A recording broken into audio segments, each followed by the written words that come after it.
Baik pemirsa, kita ke informasi selanjutnya. Pemirsa, Bareskrim Mabes Polri menyatakan bahwa ijazah Strata 1 UGM milik Joko Widodo adalah asli. Hal ini disimpulkan usai polisi meneliti ijazah Jokowi di laboratorium forensik.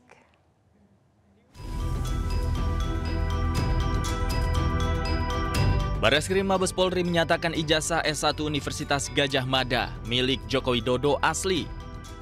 Hasil tersebut diperoleh usai penyelidik Bareskrim mendapatkan dokumen asli ijazah dengan nomor 1120 atas nama Joko Widodo.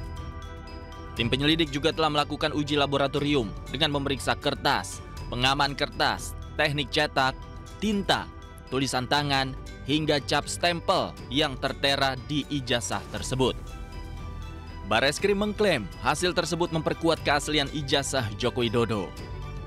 Penyelidik mendapatkan dokumen asli ijazah sarjana kehutanan nomor 1120 atas nama Joko Widodo dengan NIM 1681 KT Fakultas Kehutanan UGM pada tanggal 5 November 1985 yang telah diuji secara laboratoris berikut sampel pembanding dari 3 rekan pada masa menempuh perkuliahan di Fakultas Kehutanan UGM meliputi bahan kertas, pengaman kertas, teknik cetak, tinta tulisan, tinta tulisan tangan, cap stempel, dan tinta tanda tangan milik dekan dan rektor.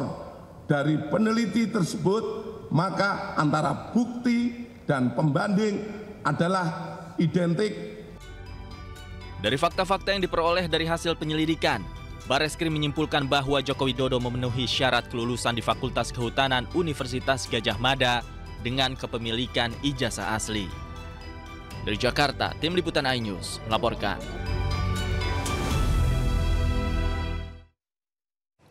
Sebelumnya pemirsa, Presiden ke-7 Republik Indonesia Joko Widodo diperiksa Bareskrim Polri terkait kasus dugaan kepemilikan ijazah palsu. Dalam pemeriksaan ini, Jokowi enggan menunjukkan ijazah aslinya dan akan memperlihatkannya saat di pengadilan.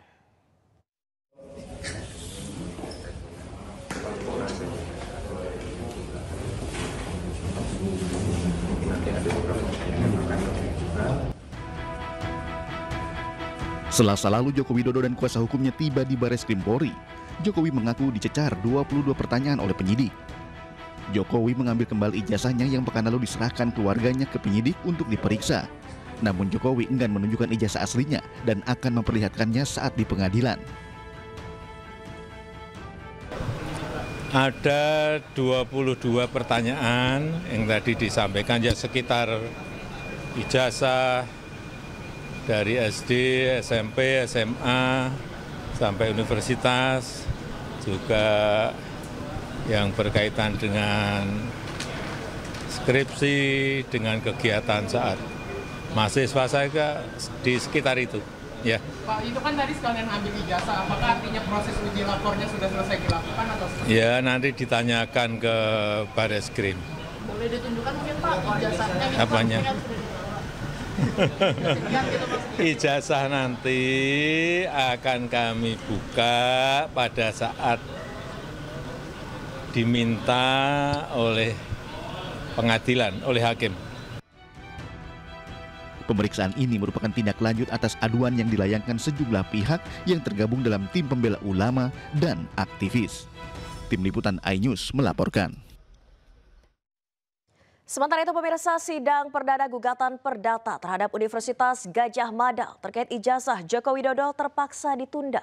Penundaan karena kehadiran dari pihak ketiga selaku penggugat intervensi.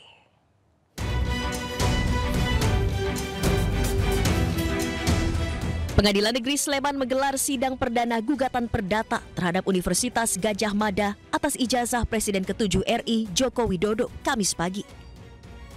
Majelis Hakim menghadirkan pihak penggugat yaitu advokat asal Makassar Komarudin dan perwakilan pihak tergugat dari Universitas Gadjah Mada.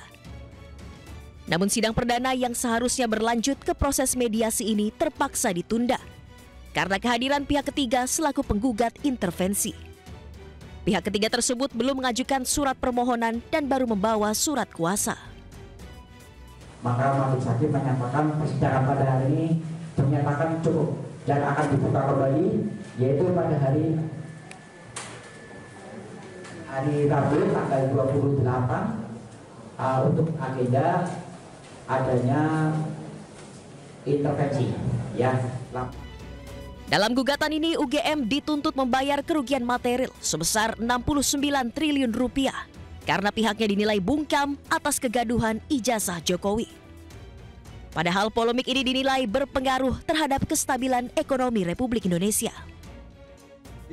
Gugatan kita itu ada meminta diperlihatkan nama-nama calon mahasiswa tahun 79-80 dan kemudian siapa saja yang lulus, dan kemudian kartu rencana studinya, kemudian kita minta dihadirkan 5 skripsi yang lulus tahun 85 yang satu letih dengan Jokowi, kemudian 5 ijazah.